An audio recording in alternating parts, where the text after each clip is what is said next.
Mereka mengakui Ishak. Kenapa? Karena sebelumnya dikatakan, maka menaburlah Ishak di Gerar. Masih ingat ceritanya? Nah, ini belum ada yang dengar. Baca cerita ini. Ya kan? Maka menaburlah Ishak di Gerar, dan dalam tahun itu dia mendapatkan 100 kali lipat. Karena Tuhan menyertai dia.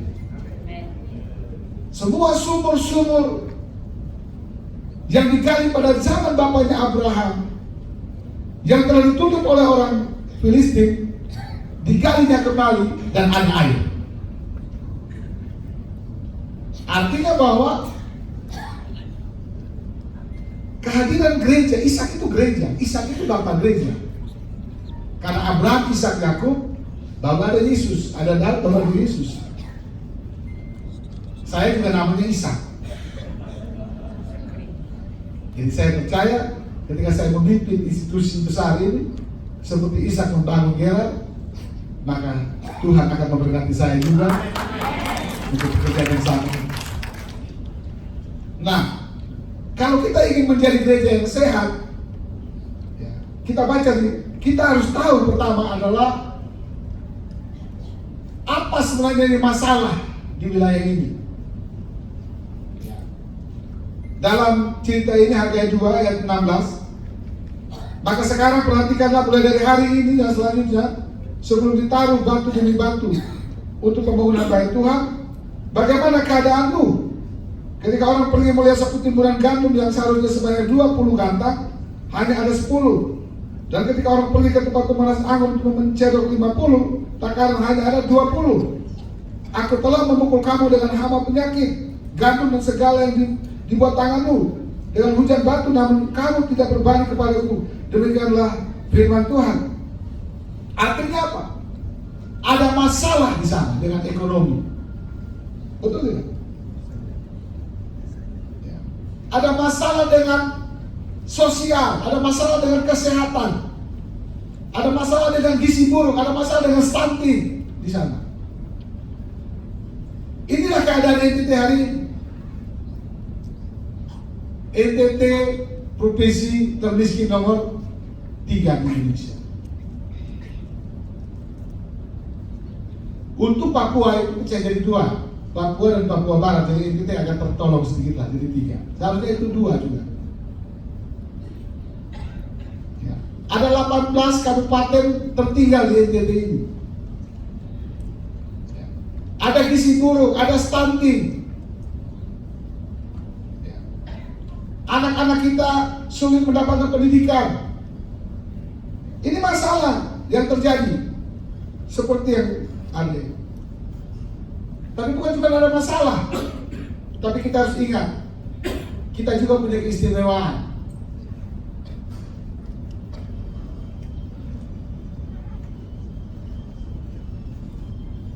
Gideon bilang, di manakah kau Tuhan? Yang dahulu pernah membuat sesuatu besar di tanah ini, sekarang kau di mana? NTT ini, apa yang ada di NTT ini tidak ada di provinsi lain. Pertama, bakalan jadi orang NTT.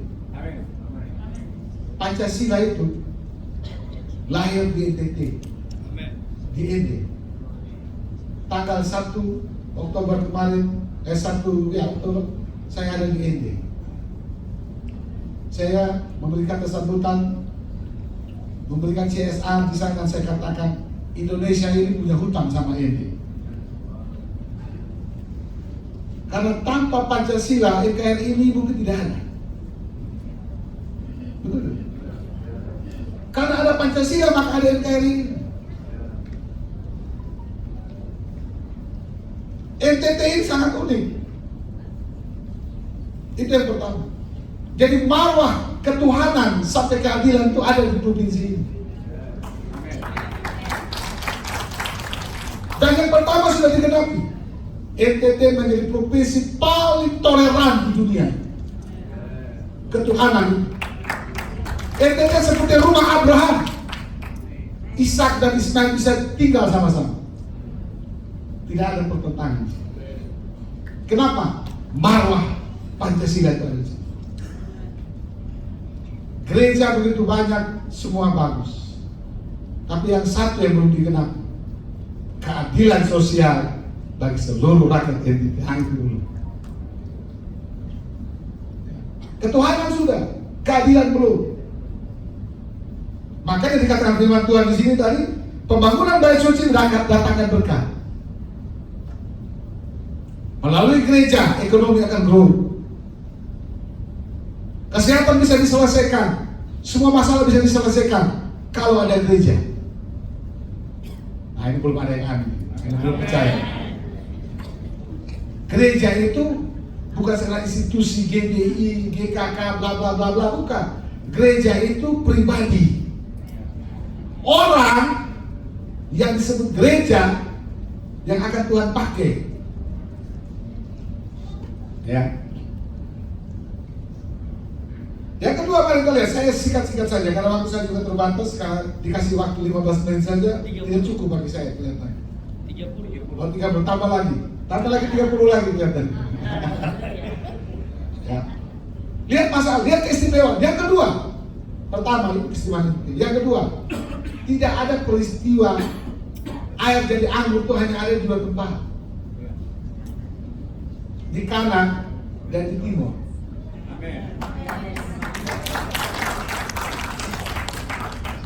Bangga. Kenapa Tuhan bisa pakai air jadi anggur tidak di Soe? Jangan lupa sejarah loh. Orang Israel itu paling ingat sejarah bangsanya. Jadi pertama Indonesia berhutang sama NTT karena NKRI itu lahir di NTT. Bahkan pada waktu Soekarno lagi duduk di Pohon Sukun, saya besar di ND. Dapat istri di ND juga. Ketika saya sebelum dilantik, saya pergi berdiri di pohon sukun yang 5 cabang di mana Soekarno dapat ilham. Dikatakan begini, Soekarno, lihatlah di balik pulau itu ada Indonesia. Tiba-tiba mendapat hikmat ketuhanan yang Maha Esa sampai keadilan sosial. Saya pergi ke ruang doanya Soekarno kemarin tanggal 1 dan saya berdoa di kamar doanya. Tuhan, hari ini saya ada di sini. Saya ingin mengambil marwah ini, mengambil spirit dan mimpi Bapak bangsa ini, ketuhanan sampai keadilan, untuk diwujudkan di tanah ini.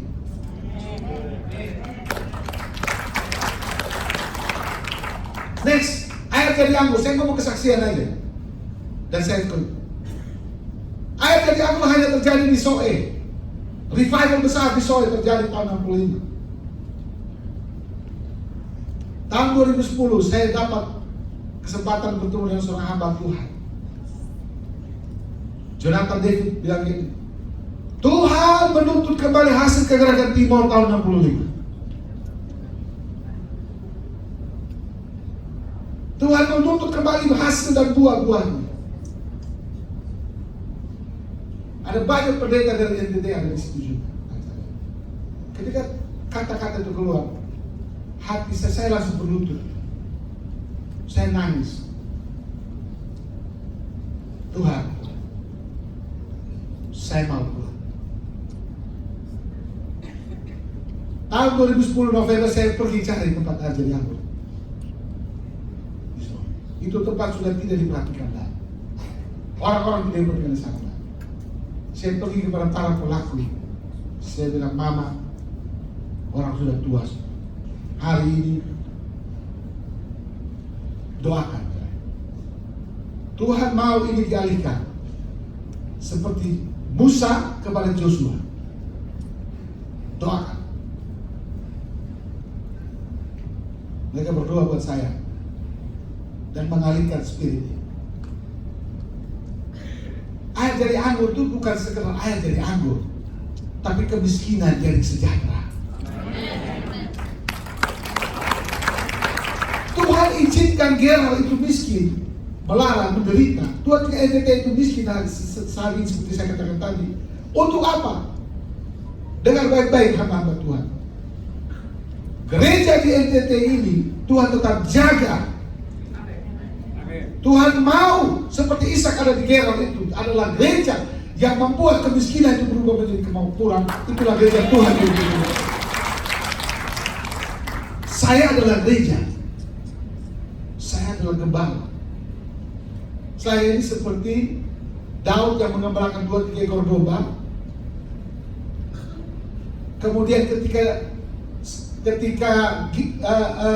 Goliat bilang menghina orang yang saya bilang, siapa yang berani menghina bersen Allah yang hidup? Saya akan lawan. Saul sudah sembunyi di semua istana, sembunyi, Daud tidak, saya lawan. Kenapa? Dia tidak mau terhina. Dia tidak mau bangsanya diolok-olok terus. Dia tidak mau orang bilang NTT nasib tidak tentu. Nanti Tuhan tolong. NTT miskin, NTT begini. Dia tidak mau. Dia bilang, saya lawan. Semua orang tetap tidak percaya dia bisa kalahkan Goliat. Tapi akhirnya sejarah mencatat Israel menjadi raja besar. Itu gereja. Dan itu yang saya imani. Saya maju bertarung menjadi seorang direktur utama bukan karena saya mau dapat jabatan, bukan. Tapi ada sebuah tangisan di hati tentang NTT ini. Bagaimana NTT dipulih kembali? Bagaimana kita tidak dikatakan sebagai provinsi termiskin? Nasib tidak tentu. Itu yang bergejolak di hati saya. Tuhan katakan pada Samuel, saya bukan lihat paras, tapi saya lihat hati. Saya pilih orang karena hati. Nehemia berkata, izinkan saya pulang membangun tanah pekuburan nenek moyang saya. Dia sudah cukup mapan. Juru minum raja, jabatan sangat tidak. Hatinya tetap ada di Yerusalem, hati tetap ada di Israel. Lihat loh, tanda-tanda. Nah, jadi 2 keistimewaan, mau tambah 1 lagi, 3 keistimewaan. NTT ini provinsi cendana, setuju? Baca di Alkitab itu, cendana itu pernah ada di bawah sampai ke Yerusalem untuk menjadi bagian dari membangun bait Allah di Yerusalem. Betul? Dan dikatakan cendana yang terbaik itu tidak pernah ada lagi. Ya, kamu tahu kan, cendana di Soleh ada itu. Sandalwood itu apa? Sandalwood itu kan cendana. Jadi kuda di Sumba yang membawa cendana. Jadi ribuan tahun yang lalu itu kapal-kapal Tarsis itu sudah sampai di Malaka, sudah sampai di Pelabuhan Benoa. Itu untuk apa? Cari cendana. Makanya kenapa air jadi anggur itu bisa terjadi di Soe. Tuhan tidak buat sesuatu itu kalau tidak ada benang merah sejarahnya.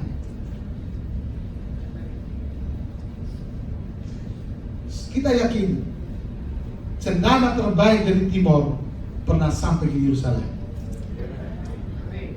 Kenapa saya pada yakin itu? Karena air jadi anggur terjadi di Soe.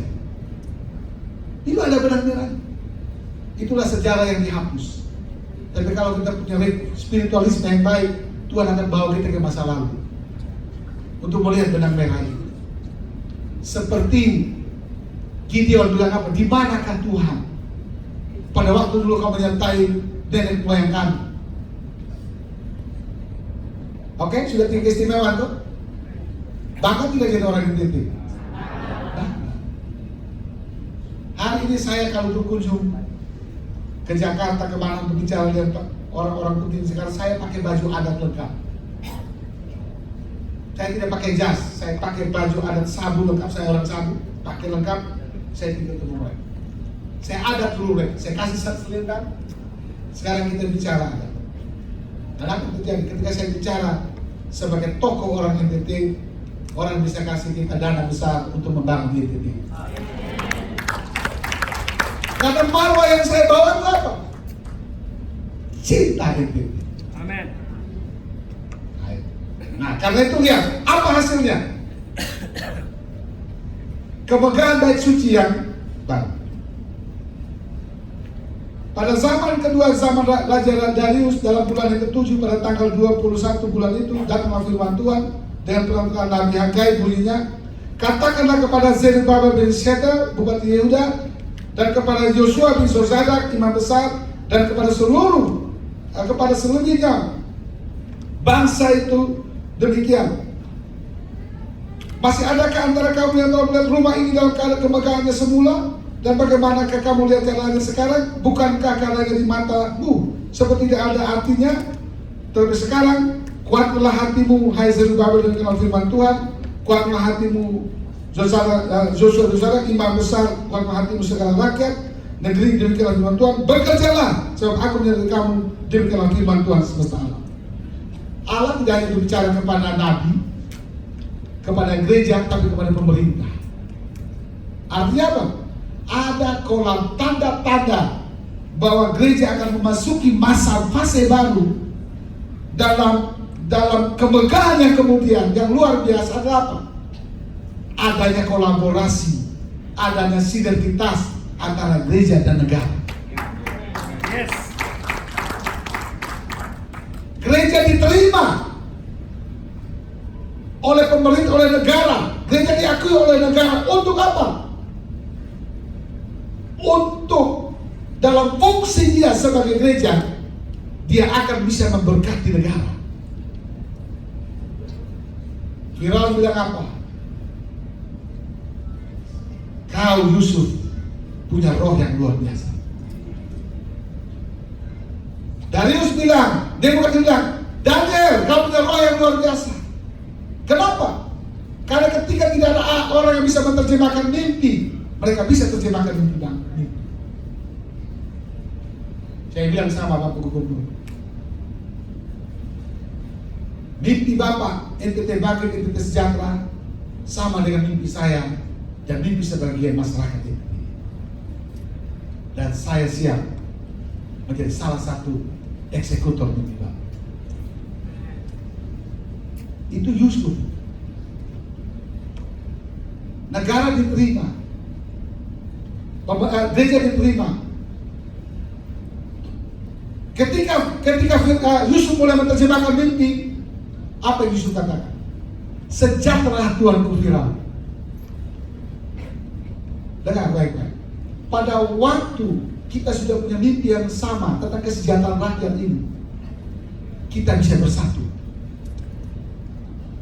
Coba bayangkan bagaimana Yusuf ini seorang asing, secara politik dia orang asing di negeri itu, tapi dia diterima di sana untuk mengelola bangsa itu, untuk membangun lumbung-lumbung di bangsa itu. Coba bayangkan, kenapa dia bisa diterima? Karena dia dan Firaun punya visi yang sama. Kesejahteraan rakyat menjadi mimpi. Dengar, kalau kita punya visi gereja masing-masing, kita akan tidak bisa bersama. Tapi marilah saya minta, mimpi kita adalah NTT-nya harus sejahtera. Rakyat ini harus sejahtera. Maka kita bisa bergandengan tangan seperti firman Tuhan katakan tadi. Tuhan datang kepada Zerubabel, Tuhan datang kepada Imam Zozadak untuk menyatakan itu. Nah, kemudian yang berikut, loncat aja. Ayat selanjutnya 7. Sebab bila firman Tuhan semesta alam, sering lagi aku akan menggoncangkan langit dan bumi, laut dan sungai. Aku akan menggoncangkan segala bangsa hingga barang-barang ini dan kepunyaan segala bangsa mengalir. Maka aku akan memenuhi rumah ini dengan kemegahan firman Tuhan semesta alam. Tuhan goncangkan bangsa-bangsa untuk datangkan harta ini tidak. Katakan kepunyaan pula emas, perak. Artinya apa? Saya mau tanya saudara, kira-kira berapa biaya untuk membangun NTT baru?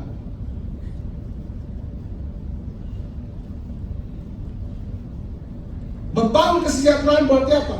Membangun infrastruktur ekonomi, membangun infrastruktur industrialisasi. Yusuf bilang apa? Bangun lumbung. Gideon berdoa di mana coba saya tanya? Di pengeringan anggur, itu industri Pak, pabrik itu, bukan di hotel. Bangun infrastruktur jalan, bangun infrastruktur industrialisasi, bangun infrastruktur UMKM. Itu yang hari ini menjadi roadmap yang saya sedang susun, kami sedang susun untuk NTT bangkit, NTT sejahtera. Kemarin tanggal 4 kami dengan semua bupati tanda tangan dengan saya sebagai dirut. Kami kucurkan pinjaman daerah untuk stimulasi pembangunan, percepatan pembangunan ekonomi NTT.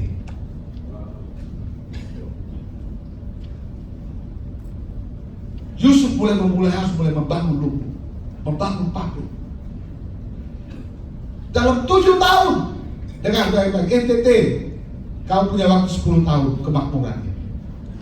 Tuhan memberikan masa 10 tahun ini untuk menyiapkan NTT menjadi lumbung pangan Indonesia. Seperti Yusuf mempersiapkan 7 tahun Mesir sebagai lumbung pangan dunia. Demikian hari ini dengar gereja Tuhan. Ketika firman Tuhan datang ini, kolaborasi sudah terjadi. Pemerintah hari-hari mendengar kami. Semua kebijakan ekonomi kami susun. Berapa biayanya? 100 triliun. Saya bilang, ini uang besar tidak kecil uang ini. Kalau semua gereja tabung saja di bank NTT 10 juta, ya kan? Sudah berapa ratus miliar yang ada di NTT. Itu yang saya selalu berteriak di seluruh gereja NTT keliling. Coba kamu tabung saja di bank NTT hari ini 10 juta satu gereja.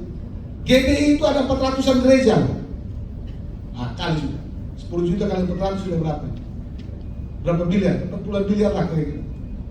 Berapa banyak masyarakat yang bisa tolong?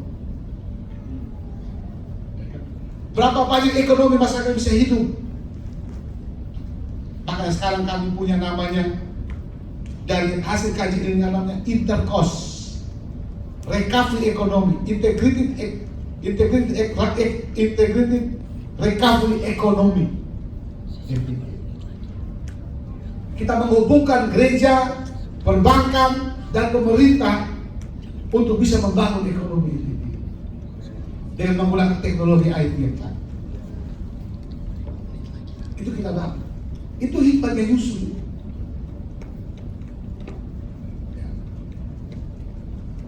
Kenapa ini bisa? Karena NTT hari ini jadi gadis cantik, sedang diperhatikan semua orang. Tiba-tiba Labuan Bajo, tiba-tiba Sumba menjadi tempat yang sangat eksotik. Orang bilang, wow, lihat. Tiba-tiba nona-nona NTT jadi juara putri Indonesia, walaupun jawabnya salah. Wow, hebat. Mulai dikenal. Sumba dulu apa sih Sumba itu? Tapi sekarang orang bilang apa? Sumba itu destinasi terbaik. Makanya nona NTT yang cantik ini kira-kira belisnya berapa? Sumbangan politik kita ke presiden itu 90% suara. Kira-kira berapa belisnya kita? Ayo, saya mau tanya. 100 triliun belis. Uangnya dari mana? Ini di tangan Bapak Ibu dan gereja ada uangnya. Menabung di bank NTT, membangun NTT. Nah, bukan tabungan semua. Jadi saya kan dirut, dan tidak mungkin saya ngomong tanpa promosi. Bukan promosi. Dengan kalau kamu tabung di bank NTT, doamu untuk apa tadi? Kasih melanda NTT itu apa? Recovery ekonomi NTT. Amin. NTT bangkit, NTT sejahtera. Sudah ada pun sudah ada. Ini diruti pendeta, gembala.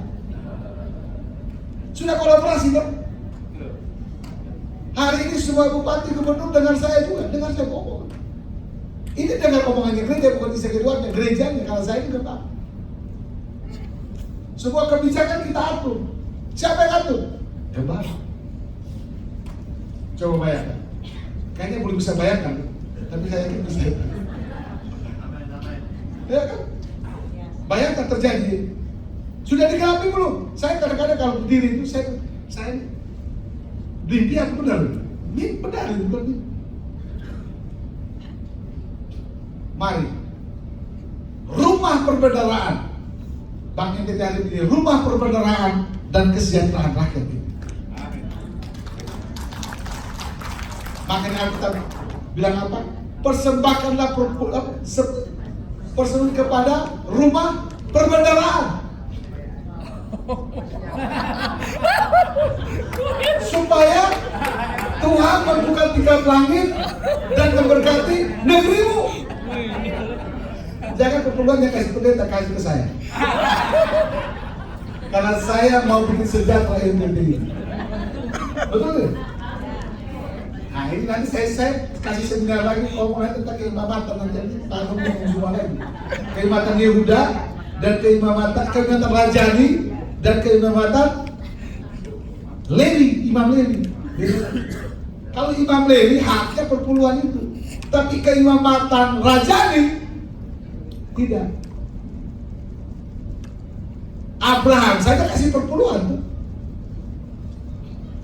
Nah, nanti Bapak kembali itu marah saya stop sudah. Saya stop sudah. Nanti sesi lain kita omong adat saja. Haleluya.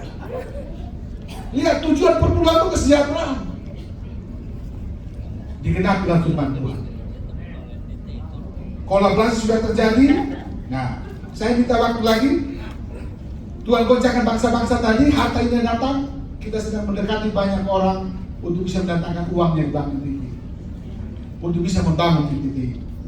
Nah, kemudian terakhir, adapun rumah ini, kemegahannya yang kemudian akan melebihi kemegahan yang semula. Firman Tuhan semesta alam. Dan di tempat ini, aku akan memberi damai sejahtera. Amin. Demikian firman Tuhan. Dan terakhir ujungnya apa? Sejahtera. Gereja hadir membuat bangsa itu sejahtera. Coba kamu lihat peta Indonesia. Semua kantong-kantong Kristen di NTT, Papua, Maluku itu tergolong dalam daerah tertinggal. Di situ kita omong gereja, ya semua kita bisa di sana. Berarti kita ini seperti ikan jauh dari panggang. Betul? Kita belum mengerti betul fungsi kita itu apa. Jadi gereja yang sehat itu gereja yang berfungsi. Bukan gereja yang besar, jumlah jemaatnya ribuan orang. No. Gereja saya itu hanya jumlah Tuhan kasih saya kegembalakan hanya 2-3 ekor domba saja cukup. 150 orang saya di jemaat Tunas Daud itu. Saya bilang jangan terlalu banyak. Keluar. Saya suka keluar. Saya tidak mau ada kumpulan karakter yang gak benar. Saya keluar. Saya suka benar. Kenapa saya? Di gereja saya kadang-kadang usir orang juga di gereja. Saya gak suka. Yesus punya 12 orang. Gideon punya 300 orang. Terlalu banyak Gideon orang yang ikut kau. Usir semua keluar. Karena saya hanya 300. Itu para gembala akan stres semua itu. Tak lihat dengan 300 orang Israel dipulihkan. Dengan 150 orang di NTT hari ini ekonomi NTT bisa kita pegang. Kita memimpin institusi dengan aset 15 triliun. Satu kali bergeliat lahirlah Sion. Lahir pemerintahan. Jadi mari kita percaya forum ini yang bermartabat luar biasa. Kita tidak hanya sekedar berdoa, mari kita mulai memberi kontribusi. Amen. Apa? Tabung uang. Kasih uang untuk saya ini. Bukan saya pribadi. kita pakai untuk NTT bangkit, NTT sejahtera. Kita butuh 100 triliun untuk stimulasi besar ini. Mohon izin sedikit. Kenapa ini penting? Ketertinggalan NTT ini sudah terlalu jauh. Pertumbuhan ekonomi NTT yang 6%, 7% melebihi Indonesia itu tidak efek. Tidak ada efeknya. Kenapa? Karena terlalu jauh. Kita butuh pertumbuhan ekonomi 20% ke atas. Minimal 18%. Baru ada tendangan buat ini. Kita butuh lompatan, bukan jalan, bukan lari, lompatan, kuantum. Yang bisa lakukan itu hanya apa? Orang-orang yang penuh roh. Makanya harus ada Yusuf di Mesir, harus ada Ishak di Gerar. Orang-orang yang penuh roh. Harus ada gereja yang melakukan itu.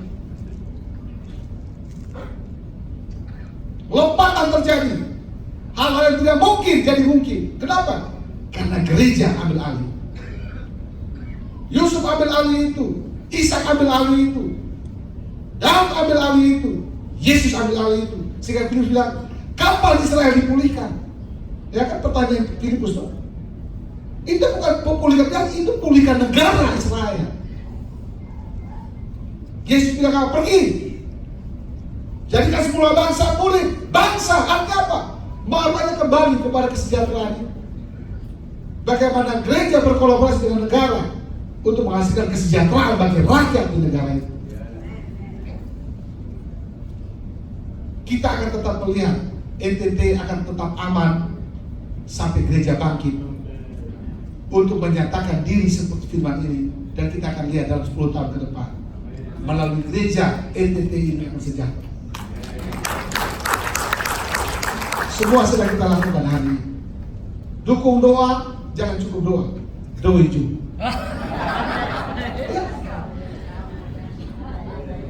Saya bicara sama semua gembala gereja, saya sudah punya. Kalau sudah bicara doa hebat, tapi kalau bicara mari kita pikir 10 kali. Ayo, kamu tahu uangmu saya pakai untuk stimulasi pembangunan ekonomi itu. Rakyat akan sejahtera. Berdoalah buat kesejahteraan kota di mana kau. Amin. Mari kita berdoa. Bapak, kami bersyukur buat hari ini. Pengenapan firman Tuhan sedang terjadi atas NTT, atas Indonesia ini. Kolaborasi sudah terjadi. Pekerjaan besar sedang dilakukan untuk mewujudkan damai dan sejahtera di tanah ini. Berkati semua kami yang hadir, para gembala, hamba-hamba Tuhan, para aktivis gereja, sehingga kami punya mimpi dan visi yang sama, seperti Daud, seperti Yusuf dan Firaun punya visi yang sama. Seperti Allah berbicara kepada Zerubabel, kepada Hagai, hal yang sama Tuhan.